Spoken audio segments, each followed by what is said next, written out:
I am a researcher at the University of Cape Town, and so it's great to be at this conference where we're sharing both the past work we've done, but also bringing up questions and discussing some of the questions around adaptation to climate change. So it's very important to think about the impacts of climate change and what we're expecting to happen, but then we have to think about innovative ways to respond. And I think, to me, one of the exciting things that we've been hearing is that it's not just about responding to climate change, it's about transformation and leadership and finding new ways of dealing with old problems as well as new problems.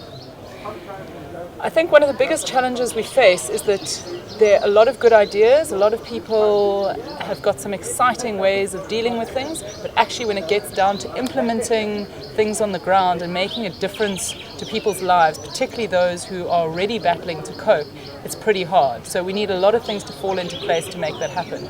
We want people on the ground level to feel empowered, and they need to feel that they can make a difference in their lives. We also need to support them in various policies or access to resources, which requires government officials to be involved, it requires businesses, and all of these different kinds of people need to come together to help make this happen and to allow for this transformation in society.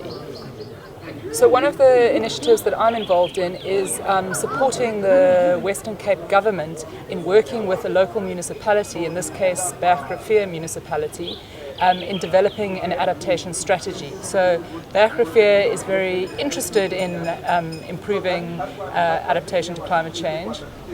But one of the challenges with small municipalities is they don't have anybody who's responsible for environmental issues. So Western Cape government has brought in a team of people, and I'm one of those people, an expert on vulnerability and adaptation to climate change, helping to inform the process and some of the ideas. What's been really exciting with this program is that it's had commitment from local government, but it's also had climate scientists, it's had local community members, and it's been a co-exploration. Together we've been thinking about what the challenges are that the municipality face, as well as what are some of the strengths that they have, and building on those.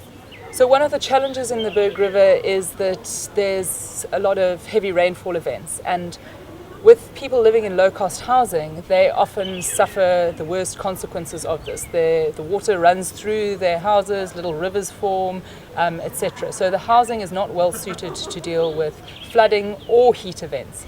And so we've had a student working with the Berg River municipality to look at a new low-cost housing initiative that's going forward, and just think of simple things that can be done that don't have to be high cost, that make the housing much more climate resilient. So north-facing, slight more of an overhang, vegetation in the right position, stuff that doesn't have to cost a lot but just requires that much extra planning, and then you can have more climate resilient housing, and the livelihoods of these people can be improved, as well as them contributing less to carbon emissions, because they don't need to use as much heating or as much cooling.